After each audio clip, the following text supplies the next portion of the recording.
Ingresamos ya en el último tramo del programa. Les decíamos que hace aproximadamente 10 días las cámaras empresariales presentaron un documento público que fue acompañado por un video de unos 11, 12 minutos, donde hacían una serie de críticas, pero sobre todo centradas en la competitividad del Uruguay. Hoy vemos un trocito de lo que es ese informe y hablamos con el ministro de Industria de cómo cayó esto y cómo ven ellos justamente la situación de las empresas uruguayas de aquí en adelante. En el año 2012, Uruguay retrocedió 11 lugares en el índice de competitividad global del World Economic Forum. Uruguay se ubicó en el puesto 74, casi en la mitad de la tabla, dentro de un ranking de 144 países. Pero eso no es lo peor. Entre los países relevantes de la región, Uruguay solamente obtiene mejores resultados que Argentina, país que viene empeorando en sus resultados. Si miramos a los mejores, la distancia con Chile es significativa, siendo que el país andino ocupa el lugar 33 del ranking, más de 40 lugares por encima de Uruguay. Pero no es solo eso. Respecto al año 2008, Perú y Panamá mejoraron 18 posiciones, Brasil trepó 16 lugares y Colombia subió 5 escalones. Las condiciones generales deficientes que arrojan estas mediciones entre naciones se vuelven aún más preocupantes cuando se realiza un comparativo de costos y se comprueba que producir en Uruguay es mucho más caro que hacerlo en otros países. Lo que resulta más gravoso para la producción nacional es el mayor costo que tienen los insumos y otros componentes del valor agregado. Todo esto demuestra que hay una sumatoria de elementos que explican las dificultades para colocar la producción de nuestro país en condiciones de libre comercio en forma sostenible. Esta situación se ve reflejada en el deterioro del tipo de cambio real, que al primer semestre de este año se ubicó aproximadamente 20% por debajo de su nivel de equilibrio, según el índice que elabora el Banco Central. Ese es un pasaje de ese material que fue elaborado por las cámaras empresariales. ¿Qué lectura hace usted como ministro de Industria? Bueno, es un tema que hemos conversado con las cámaras y prácticamente está bastante aclarado con qué es lo que se presenta. Pero bueno, justo usted presenta muy adecuadamente algún meollo del tema en cuanto a ranking y en cuanto a costos. Y termina diciendo ese material de que a junio... Lo que pasa es que de junio a agosto, bueno, hubo un cambio sustancial, esa diferencia de tipo de cambio, el tipo de cambio ha cambiado, como toda la población lo sabe. Es cierto que veníamos con un tipo de cambio muy bajo, llegamos hasta menos de 19 pesos, claro. Fíjese que pasó de 19 pesos a, bueno, prácticamente 22 pesos, que estamos un poquito más arriba. Quiere decir que hay un factor que coincidimos con las distintas empresas que hemos conversado, que es un factor de recuperación, de alivio, no es un tema definitivo de la competitividad. Es un alivio importante, pero desde ese momento en que se pone de junio hasta ahora, la situación cambió en cuanto a tipo de cambio, uno de los factores de la competitividad, no el único, ¿verdad? Por otro lado, la medida de la competitividad uno la tiene en distintos factores, acceso a mercados, exportaciones. Nosotros vemos que hay un problema, y lo hubo durante el primer semestre bastante importante, de que el mayor valor agregado estaba teniendo mayores problemas de llegar con costos adecuados por un simple hecho de que ahí se suman los distintos costos de mano de obra de energía. Decía, esto cambia ahora lógicamente con este panorama del dólar, pero también vemos de que las exportaciones se han recuperado. Entonces nuestra preocupación es, en el promedio las cosas, miramos todos, por ejemplo, en lo que respecta a la industria, el crecimiento industrial ha sido importante en este primer semestre. Las exportaciones siguen creciendo con una fase primaria importante, pero también crecen las exportaciones en su totalidad y distinguida a lo largo de muchos años. Ha crecido fuertemente la de origen manufacturero, la de origen agropecuario también. Quiere decir que en ese sentido vemos de que Uruguay sigue colocando sus productos porque tiene calidad, porque tiene acceso, porque también ha tenido políticas de apoyo, y nuestra preocupación está, como le decía, que en promedio sigue creciendo la industria en 3 o un 4%, las exportaciones un 4,5%, o sea que incontestablemente el volumen se incrementa y hay problemas entonces de competitividad, más que nada en algunas ramas específicas. ¿Cuáles son las que más les preocupan a ustedes? Bueno, nos preocupan todas, vamos a aclararlo.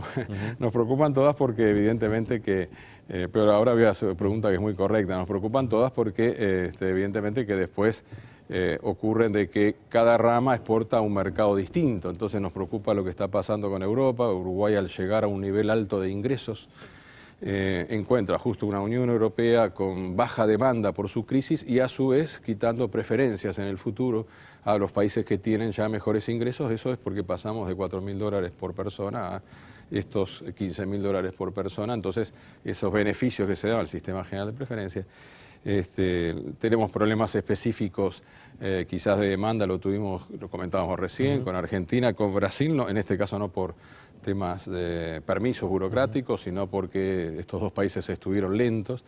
Pero nos preocupa y nos sigue preocupando, nosotros lo dividimos en 3 sectores, para ser más claro. Nos preocupa seguir apoyando y desarrollando lo que está muy fuerte, todas las nuevas industrias que se desarrollan en base al conocimiento. Uruguay tiene mucha capacidad humana y la informática, la farmacéutica, los servicios inteligentes y algunos temas más están, la electrónica, digamos, algunos son pequeños, otros son más grandes, otros son muy grandes, pero en definitiva están con desocupación cero. En el otro tema, dentro de lo que es agroindustrial, tenemos sectores que están marchando muy bien, como el precio que se obtiene por la carne, no tanto el volumen, porque hay problemas, como se sabe, con la faena actual, los lácteos, y por otro lado agroindustriales que tenemos que mejorar y que se está recomponiendo, abriendo mercados de repente, como son los cítricos y demás. Y por otro lado nos preocupan, y ahí va la pregunta, aquellos que son muy intensivos en mano de obra y que tienen dificultades, como decía, en este caso sí de acceso a la región y en algo de competitividad. La textil, la vestimenta, en ese sentido son temas de preocupación, las curtiembres y la metalmecánica, y hemos estado apoyando con diversos elementos, algunos más económicos, prefinanciación especial, devolución de impuestos, otros más de fondos, no tan directos a lo que se hace, sino bueno, fondo de diversificación de mercado, los fondos industriales, los fondos de la ley de vestimenta, y en algunos otros casos, bueno, apoyando a través de mecanismos que tienen que ver, como decía, con apertura de mercado, con temas de calidad. En general nos preocupa todo porque, en definitiva, la estructura productiva del país se compone de una diversidad de ramas industriales, de servicios y agrícolas muy interrelacionadas, y nuestro objetivo es seguirla transformando, ¿verdad? El documento de las cámaras hablaba también en otro tramo que no estaba contemplado allí, en lo que vimos, sobre el gasto público, ¿verdad? Sobre lo que es el gasto público y sobre todo la preocupación de, bueno, si cambian los vientos, que ellos aseguran, bueno, ya ha habido un cambio en el ciclo de la economía, ¿cómo va a terminar impactando eso en el Uruguay? Bueno, yo creo que ahí es uno de los puntos que es interesante analizar, de que las políticas económicas, las políticas productivas y las políticas sociales están muy interrelacionadas y pretender separar unas cosas de otras es un poco difícil. El gasto público uruguayo es un gasto medio. Dentro de la región estamos por debajo de Argentina y Brasil, por encima de muchos de los países de América y muy por debajo de los países desarrollados en proporción. Solo para ubicarlo, no para hacer comparaciones en ese sentido, qué es lo que está bien y está mal. Pero estamos con un gasto público, digamos, que interrelaciona, que seguramente se puede hacer más eficiente, no hay ninguna duda que eso es aplicable no solo al Estado, sino a cualquier empresa que uno tome, digamos, básicamente en mayor o menor medida. En el Estado hay lugares para hacer eficiencia. El presidente el otro día nos mencionaba directamente cuántos temas que decían, bueno, no nos mueve la aguja, decía Mujica, pero evidentemente el Estado paga mucho más por los pasajes, paga mucho más por los viajes que otros medios. En fin, hay lugares, decía, esto es un ejemplo muy menor y solo para indicar de que hay lugares para buscar eficiencia. Pero de todas maneras, cuando se dice del gasto en general, se está perdiendo de vista quizás, no el documento, me refiero en general, de que una buena política social implica la base para un buen crecimiento económico, así como una buena política productiva implica la base para una buena política social y para un crecimiento. ¿Por qué?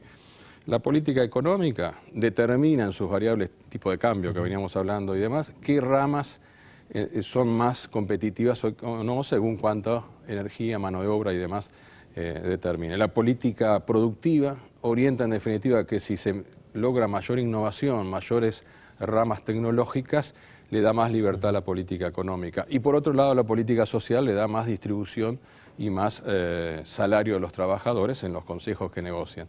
A su vez, la política social lo que hace es integrar la sociedad, dar capital humano, ¿verdad?, a dar seguridad, dar, en definitiva, capacitación y posibilidades de crecimiento en ramas industriales que se van transformando de ramas industriales de menor oficio a ramas industriales de mayor oficio. Entonces, ese tipo de distinción, quizás ahí lo que no se comprende es que la visión son tres políticas altamente interrelacionadas. Por la parte social, que Uruguay tiene además por su estructura demográfica un gran peso en el tema jubilatorio, o sea que hay que mirarlo todo, no solo lo que decía la eficiencia del Estado. Por la parte social, no solo hay un énfasis en lo social, porque pensamos que todo ser humano es digno y tiene que tener las necesidades básicas satisfechas, y más que eso, digamos, tiene que tener además su posible desarrollo. También lo vemos porque es un elemento, y no hay sociedad desarrollada que uno conozca realmente desarrollada, en donde la política social y la política económica y productiva no estén fuertemente relacionadas. Usted decía que esta historia del documento de las cámaras está superada, entre comillas, en la relación entre el gobierno y el empresariado. ¿Es así? ¿Es esa la señal? Yo diría que está conversado y está sabido cada uno qué es lo que opina y básicamente, y está aclarado algunos puntos que pudieron parecer en algunas expresiones en algún momento malentendidas por las partes. Yo creo que sí. El otro día nosotros estábamos inaugurando, porque la política productiva, la política industrial, como decías, él tiene el tipo de cambio como un elemento, pero tiene otros muchos. El otro día, una obra magnífica que ha propuesto la Cámara de Industria y que tiene que ver con un desarrollo medioambiental tan importante para Montevideo, para la zona, digamos, como el ser el lugar para los residuos sólidos industriales que pueda entonces la ciudad tener, y más que la ciudad, todo un lugar donde depositar los empresarios, lo que de otra manera sería un tema de contaminación general y un problema para la industria en particular.